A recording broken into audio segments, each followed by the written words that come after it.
Hello students, refer to this question. Given graph represents the VI characteristics for a semiconductor device. So which of the following statement is correct? आपको यहाँ पे चार options में दिया है. पहला, it is for a solar cell where A represents open circuit voltage and B represents a short circuit current. या फिर सेकंड है solar cell where A and B represents open circuit voltage and current. C is for photodiode where A and B represent open circuit voltage and current, जबकि D दिया है for LED where A and B represents open circuit voltage and short circuit current respectively.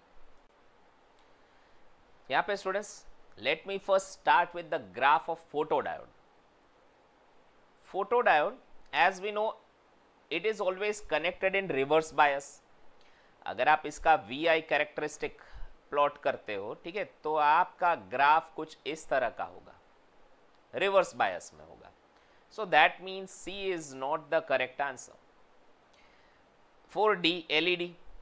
LED actually ये आपका photodiode है,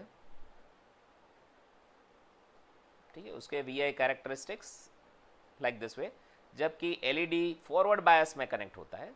LED is connected in forward bias, so उसका graph आपको कुछ इस तरह से मिलेगा. So of course C and D are not correct answers. Now think about the other option, solar cell. Suppose ये एक नॉर्मल सोलर सेल मैंने लिया है, ये P और ये N टाइप सेमीकंडक्टर यहाँ पे रखा है, and PN junction is created here. ये पोटेंशियल बैरियर है. सोलर सेल में व्हेनेवर इसको सनलाइट को एक्सपोज करेंगे इस जंक्शन को, तो रिजल्ट क्या होगा? Electrons will be released and you will get free the electrons accumulated over this side, and on the other hand holes यहाँ पे एक्यूमुलेट होंगे, ठीक है, पी साइड पे. सो रिजल्ट क्या होगा? एक पोटेंशियल डिफरेंस क्रिएट हो जाएगा बिटवीन दिस टू, यहाँ पे पॉजिटिव और यहाँ पे negative. So now this potential difference, of course ये P से N की तरफ है, पॉजिटिव डायरेक्शन में आएगा. So we will get the potential difference whenever there is open circuit condition.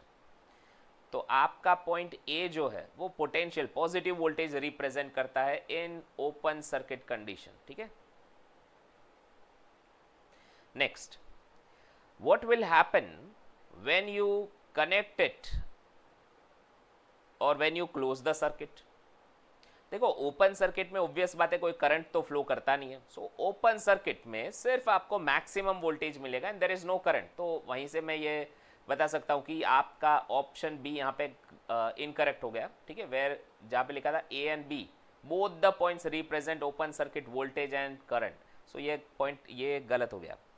अच्छा, जब मैं सर्किट को क्लोज करता हूँ तो as a result this electrons will get a free path, ठीक है, it will move through this wire.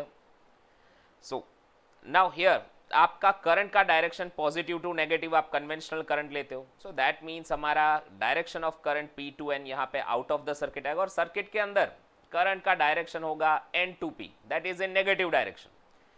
सो यहाँ पे आपका करंट B पॉइंट रिप्रेजेंट करेगा मैक्सिमम करंट होता है, तब आपका वोल्टेज जीरो हो जाएगा, ठीक है ना. ऑफ कोर्स आप लोग अगर जीरो रेजिस्टेंस रखते हो यहाँ पे वायर का, तो रिजल्ट क्या होगा? No potential difference will be there. All the electrons जैसे ही क्रिएट होंगे वो सब इस पाथ के थ्रू ट्रैवल करेंगे.